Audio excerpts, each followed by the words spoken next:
नमस्कार दोस्तों, स्वागत है आपका टेक स्टडी बाय कृष्णा इस यूट्यूब चैनल पे। और हम आज जिस विषय पे चर्चा करने वाले हैं उसमें हम पढ़ने वाले ट्रेड एक ऐसा सब्जेक्ट है कि जो आपके आने वाले फ्यूचर के एग्जाम में कहीं ना कहीं आपका सिलेक्शन तय करेगा। क्योंकि टेट की वजह से लास्ट टाइम जो एल पी CBT 2 में जो टेट का एग्जाम हुआ था, कहीं ना कहीं अच्छे अच्छे टॉपर्स बच्चों का उस वजह से सिलेक्शन रुक गया, वो ट्रेड में डिसक्वालीफाई हो गए। और उसके पीछे का मेन रीजन है कि हम ट्रेड को कहीं ना कहीं ऊपर ऊपर पढ़ के चले जाते हैं, पर अब ऐसा करने से नहीं होगा। टेट को हमको बहुत ही डीपली पढ़ना पड़ेगा और इस तरीके से पढ़ना पड़ेगा कि हमको वो पूरे कंसेप्ट क्लियर हो। जैसे मान लो, चाहे वो रेलवे की ALP की एग्जाम्स हो, चाहे वो किसी ONGC की एग्जाम्स हो, या DRDO की एग्जाम्स हो, या किसी भी डिफेंस की एग्जाम हो, कोई भी एग्जाम हो, चाहे स्टेट लेवल या सेंट्रल लेवल, आपको डरने की जरूरत नहीं है। हम इस तरीके से ट्रेड पढ़ेंगे कि आपके सभी कंसेप्ट क्लियर हो जाएंगे। हम बेसिकली 4 ट्रेडों के बारे में पढ़ने वाले हैं, और वो 4 ट्रेड ऐसे ट्रेड है जो मैं आपको बताने जा रहा हूँ। सबसे पहले हम जो पढ़ेंगे MMV जो होता है मैकेनिक मोटर व्हीकल। सेकंड हम जिसके बारे में चर्चा करेंगे वो है डीजल मैकेनिक। तीसरा जिसके बारे में हम चर्चा करेंगे ट्रैक्टर मैकेनिक। और चौथा जिसके बारे में हम जानना चाहेंगे वो है ऑटोमोबाइल। ये चारों ट्रेड के विषय में हम फुल डिटेल में चर्चा करेंगे, जिससे आपकी ट्रेड्स के एक भी समस्या नहीं आएगी। हर एक कंसेप्ट, हर एक चीज बहुत ही बारीकी से हम उसके बारे में पढ़ेंगे। तो हम आज डिस्कस करने हैं इसके बारे में सिलेबस क्या है उसके बारे में सबसे पहले जानना बहुत ही जरूरी है कि हम किस तरीके से पढ़ेंगे और क्या हमारा सिलेबस रहेगा। तो सिलेबस में हम देखेंगे ऑक्यूपेशनल सेफ्टी। ऑक्यूपेशनल सेफ्टी एक ऐसा चीज है कि जिसमें हमको सबसे पहले अपनी सेफ्टी का ध्यान रखने के, खुद को सेफ रख के हम कैसे काम करें, क्या क्या वार्निंग सिंबल्स होते हैं, क्या क्या वार्निंग साइंस होते हैं, कैसे टॉक्सिक मटेरियल को डिस्पोज किया जाए, और ये सब चीजें हम ऑक्यूपेशनल सेफ्टी में पढ़ेंगे। सेकंड जिसमें बारे में हम पढ़ेंगे वो है hand and power tools. Without tool हम किसी भी मशीनरीज में या किसी भी कंपोनेंट पे या किसी भी चीज पे हम काम नहीं कर सकते। इसीलिए जिस टूल का अपन यूज करने वाले हैं उसके बारे में जानना जरूरी है। जैसा मान लो टूल्स में अगर जाने तो स्पैनर क्या होता है, यूनिवर्सल जॉइंट क्या होता है, कैलिपर क्या होता है, एलम की क्या होती है, और रैचेट क्या होती है, ये सब विषय के बारे में जानेंगे। पावर टूल्स में मान लो हमारी ड्रिलिंग मशीन क्या होती है, रिमर्स क्या होते हैं, रेंचेस क्या होते हैं, इस सब और जितने भी इसके अंदर टूल आते हैं हम सभी टूल को एकदम बारीकी से इसके ऊपर चर्चा करेंगे। तीसरा जो हमारा है system and measurement, vernier calibre हो गया, माइक्रोमीटर्स हो गया, ये सब चीजों का कैसा हम फिलर गेज हो गया, इसका कैसे किस तरीके से मेजरमेंट करना चाहिए, किस रेशो में मेजरमेंट करना चाहिए, इसके बारे में हम फुल डिटेल में पढ़ने वाले हैं। और साथ ही अब आपका नेक्स्ट जो है वो रहेगा बेसिक इलेक्ट्रिसिटी। बेसिक इलेक्ट्रिसिटी जितने भी अभी व्हीकल है उसके लिए एक महत्वपूर्ण है, क्योंकि जितना भी अभी व्हीकल बन रहा है कहीं ना कहीं वो ज्यादातर इलेक्ट्रिक्स एंड इलेक्ट्रॉनिक्स के माध्यम में उसको पढ़ना जरूरी है। तो बेसिक इलेक्ट्रिसिटी में हम देखेंगे बेसिक इलेक्ट्रिसिटी क्या है, उसमें बैटरी सिस्टम्स क्या होते हैं, उसमें बैटरी सिस्टम्स क्या होते हैं, उसमें उसके बल्ब्स क्या होते हैं, उसके वार्निंग सिंबल्स क्या आते हैं, ये सब विषय के बारे में अपन जानेंगे। ठीक है, उसके बाद बेसिक इलेक्ट्रॉनिक्स या बेसिक इलेक्ट्रिसिटी में अगर बोल दे तो बेसिक इलेक्ट्रॉनिक्स में रेजिस्टर्स क्या होता है, वोल्टेज क्या होता है, करंट क्या होता है, ओम्स लॉ क्या होता है, इन सब के बारे में हम जानेंगे।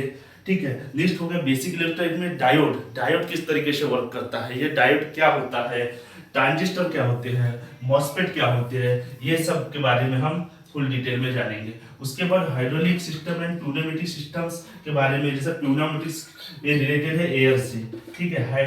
ठीक है, तो ये सब चीजों के बारे में चर्चा करेंगे। प्यूनामेटिक सिस्टम्स क्या होता है, हाइड्रोलिक सिस्टम्स क्या होते हैं, उसका वर्किंग प्रिंसिपल जानेंगे, ये सब बारे में चर्चा करेंगे। नेक्स्ट होता है इंट्रोडक्शन ऑफ इंजन। बहुत ही महत्वपूर्ण टॉपिक है इंट्रोडक्शन ऑफ इंजन। इंजन क्या होता है, इंजन किस प्रकार से वर्क करता है, 2 स्ट्रोक 4 स्ट्रोक क्या होता है, SI एंड CI क्या होता है, इसका प्रिंसिपल क्या होता है, उसका वर्किंग क्या होता है, इसमें इंटेक सिस्टम क्या होता है, इसमें एग्जॉस्ट सिस्टम क्या होता है, उसके कंपोनेंट क्या होते हैं और उसकी टर्मिनोलॉजी क्या होती है, इस सब विषय के बारे में हम फुल डिटेल में पढ़ेंगे इंजन असेंबली के लिए। उसी के बाद इंजन एंड असेंबली में जो यूज होने वाला है, क्योंकि इंजन रन करने के बाद कहीं ना कहीं हीट होगा पढ़ूंगा और उसी से रिलेटेड है कूलिंग सिस्टम, कि हम इंजन को किस तरह से कूलिंग सिस्टम करेंगे, वाटर कूलिंग करेंगे या एयर कूलिंग करेंगे। अब कूलिंग सिस्टम में क्या क्या चीजें आ जाती है, रेडिएटर्स आ जाते हैं, फैन आ जाते हैं, होस पाइप आ जाते हैं, थर्मोस्टेट वाल आ जाते हैं, इन सब से कूलिंग सिस्टम्स का अरेंजमेंट होता है और पूरा कूलिंग सिस्टम अपन एकदम प्रॉपर तरीके से, और कूलिंग सिस्टम में यूज होने वाला कूलर, उसका बॉइलिंग पॉइंट क्या होता है, ये सब चीजें जानेंगे। लुब्रिकेशन सिस्टम में एक इंजन को क्या क्या लुब्रिकेशन सिस्टम की आवश्यकता है, जैसे ऑयल पंप हो गया, ये सब चीज, ऑयल सम्प हो गया, उसको ऑयल फिल्टर हो गया, इस तरीके से हम ऑयल लुब्रिकेशन सिस्टम इंजन को एक कैसा देसा है कि जिससे अपने को एक बेटर इफिशिएंसी मिले, उस तरीके के लुब्रिकेशन सिस्टम की अपन बात करेंगे। नेक्स्ट जो टॉपिक है वो पढ़ेंगे अपन clutches and manual transmission. Clutch में अपन पढ़ेंगे कि क्लच सिस्टम्स क्या होता है, मैनुअल ट्रांसमिशन क्या होता है, जैसे से क्लच में आ गया centrifugal clutch, single plate clutch, multi plate clutch, ऐसे बहुत से क्लच है जिसके बारे में हम फुल डिटेल में चर्चा करेंगे। नेक्स्ट आ गया उसी से जो रिलेटेड है गियर बॉक्स लेआउट सिस्टम, जो गियर बॉक्स, जो आपके गियर जो यूज होते हैं उसके गियर सिस्टम के बारे में पढ़ेंगे, गियर बॉक्स के बारे में पढ़ेंगे, उसकी वर्किंग के बारे में पढ़ेंगे, उसके प्रिंसिपल के बारे में पढ़ेंगे, उसके रेशोस के बारे में पढ़ेंगे, ये सब चीजें हम पढ़ेंगे गियर बॉक्स। और गियर बॉक्स में कहीं ना कहीं ऑटोमेटिक सिस्टम भी है, तो उसके बारे में भी हम चर्चा करेंगे।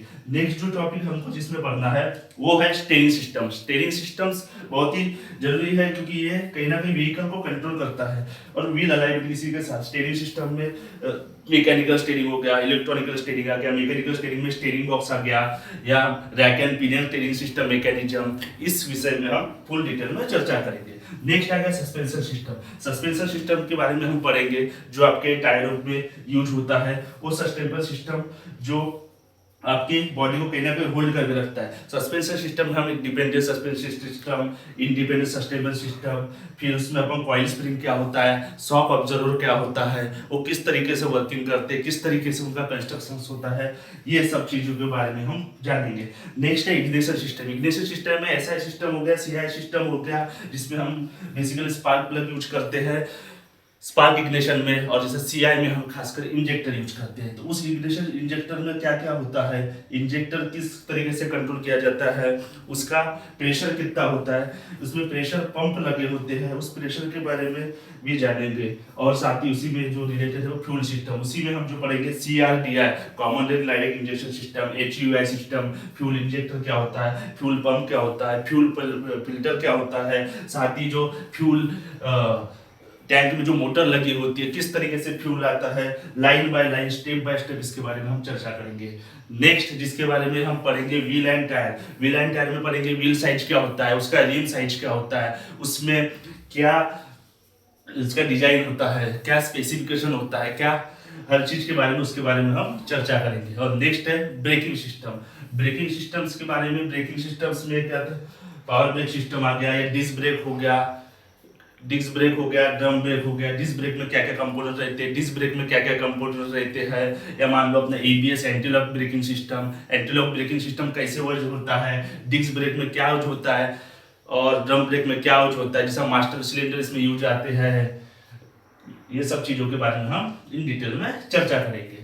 ठीक है। नेक्स्ट आता है charging system and lighting system या स्टार्टिंग सिस्टम। स्टार्टिंग सिस्टम में हमें देखना है कि कौन सी मोटर है जो गाड़ी को कहीं ना कहीं स्टार्ट करने के लिए हेल्प करती है, वो स्टार्टिंग मोटर के वर्किंग प्रिंसिपल में जानना है, उसके डायग्राम के बारे में जानना है, उसके बाद उसमें जो लगा होता है सोलोनॉइड स्विच वो वर्किंग कैसे करता है। चार्जिंग सिस्टम में जो होता है अल्टरनेटर, वो कैसा पावर जनरेट करता है, वो कैसा वोल्टेज स्टोर करने का काम करता है, उसमें हाई वोल्टेज लो वोल्टेज किस तरीके से काम करते हैं। फिर सही में लाइटिंग सिस्टम आगे जाए, हेडलाइट, टेल लाइट हो, आपकी ब्रेक लाइट हो, स्विच हो, आपकी इंटीरियर लाइट हो, आउटर लाइट हो, फॉग लाइट हो, या किसी भी लाइट हो, उसके बारे में हम फुल डिटेल में चर्चा करेंगे।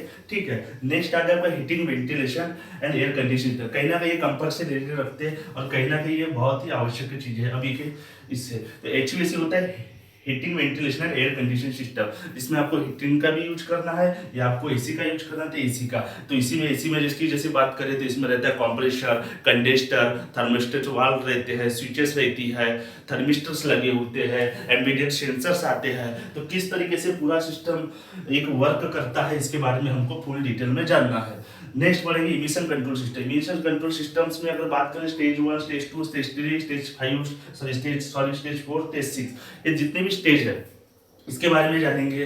फिर इसमें एससीआर क्या होता है, डीपीएफ क्या होता है, इमिशन कैसे कैसे कंट्रोल किया जाता है, कैटालिटिक कन्वर्टर क्या होता है, इसके किस तरीके से सिस्टम बना हुआ है, ठीक है, डीपीएफ के बारे में, एससीआर के बारे में, ये सब चीज़ों के बारे में हम एकदम फुल डिटेल में चर्चा करेंगे। क्योंकि अभी जो इमिशन कंट्रोल है बहुत ही महत्वपूर्ण है, क्योंकि अभी आपने देखे होंगे जैसा कि इथेनॉल 20% करके यूजेज हो रहा है, तो इसके ऊपर चर्चा करना बहुत ही आवश्यक है। क्योंकि अभी जो पॉल्यूशन बढ़ रहा है, इसको पॉल्यूशन को कैसा रिड्यूस किया जाए, इसके ऊपर अपन बात करेंगे। नेक्स्ट आ गया है लास्ट आपका है trouble shooting and causes and remedy. अगर गाड़ी स्टार्ट नहीं हो रही है तो उसके पीछे का क्या कारण है, अगर हाई ऑयल कंजप्शन कर रहा है तो उसके पीछे क्या कारण है, हाई फ्यूल कंजप्शन कर रहा है क्या कारण है, और उसमें पावर लो जनरेशन हो रहा है, तो ये सब जानकारी हमें होनी चाहिए कि किस वजह से गाड़ी मान लो ओवर हीट हो रही है। हो सकता है कूलेंट कम हो सकता है रेडिएटर चोक हो, या और भी रेमेडीज या और भी कॉजेस उसके बारे में अपने फुल डिटेल में जानना है। और नेक्स्ट हम जिसके बारे में एक टॉपिक पढ़ लेंगे जो है आपका एसेसरीज में आपके जितने भी सिस्टम्स मान लो रेडियो सिस्टम्स है, आपका पावर विंडो है, कीलेस एंट्री है, इमोबिलाइजर है, सीट बेल्ट है, ऐसे बहुत से सिस्टम, अपना डोर लॉकिंग सिस्टम है, जो भी ये सिस्टम्स आते हैं जो एसेसरीज में जो हम यूज करते हैं, या मान लो अपन जो जीपीएस होता है, ये सब एसेसरीज के सिस्टम है, इसके बारे में भी हमको चर्चा करना कहीं ना कहीं जरूरी है। तो इन सब चीज़ों को अपन फुल डिटेल में पढ़ने वाले हैं। तो आपको मैं थोड़ा सा एक और भी देने वाला हूँ कि नेक्स्ट क्लास से हम कैसे डिटेल में पढ़ेंगे और किस तरीके से पढ़ेंगे। तो मैं आपको बता दूँ, जैसा आपको बताऊंगा नॉर्मली एक छोटा सा इंजन के बारे में। तो एक इंजन के बारे में अगर बताऊं तो ये हो गया है एक सिलेंडर। सबसे पहले हम सिलेंडर बना लेते हैं। ये सिलेंडर हो गया, और इस सिलेंडर के ये जो लगा हुआ है ये पिस्टन, ये क्या हो गया पिस्टन, और पिस्टन से जो निकलती है ये हो गई कनेक्टिंग शॉफ्ट। कनेक्टिंग शॉफ्ट जो रहती है वो क्रैंक शॉफ्ट से कनेक्टेड रहती है। और ये जो ऊपर का जो पोर्शन है ये रहेगा एक वाल्व।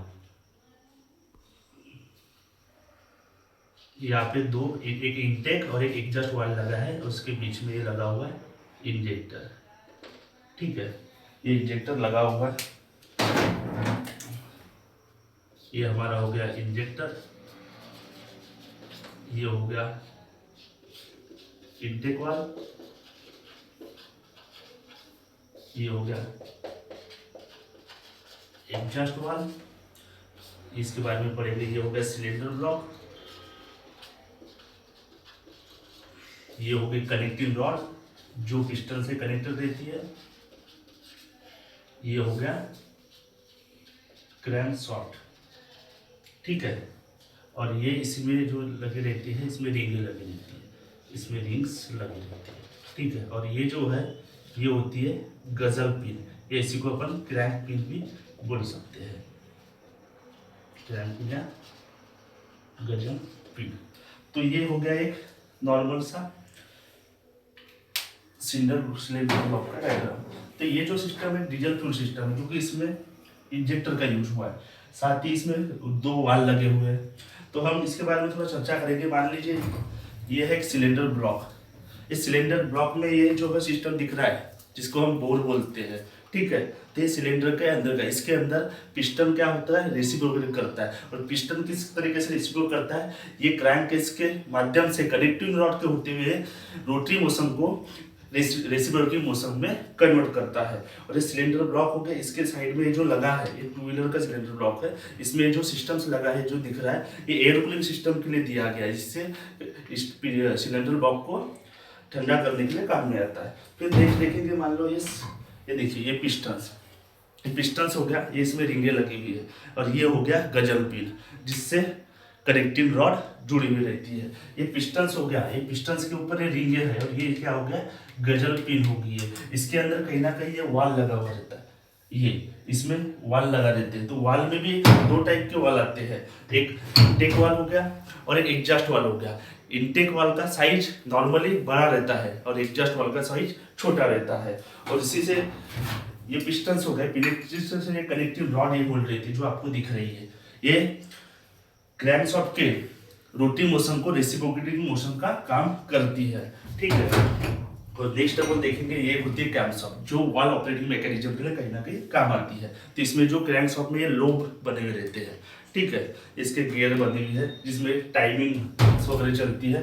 तो आपको जो बताया हूँ मैं इस तरीके से हम कहीं ना कहीं नेक्स्ट क्लासेस से आपको पढ़ाने वाला हूँ, जिससे आपको कंपोनेंट्स दिखा दिखा के इस तरीके से पढ़ाएंगे कि आपके ब्रेन में वो कहीं ना कहीं छप जाए, जिससे आपको आने वाले जितने भी एग्जाम्स है या कोई भी टॉपिक है उसमें किसी भी तरीके का कोई भी तकलीफ ना हो और आपको पूरा क्लियर हो जाए।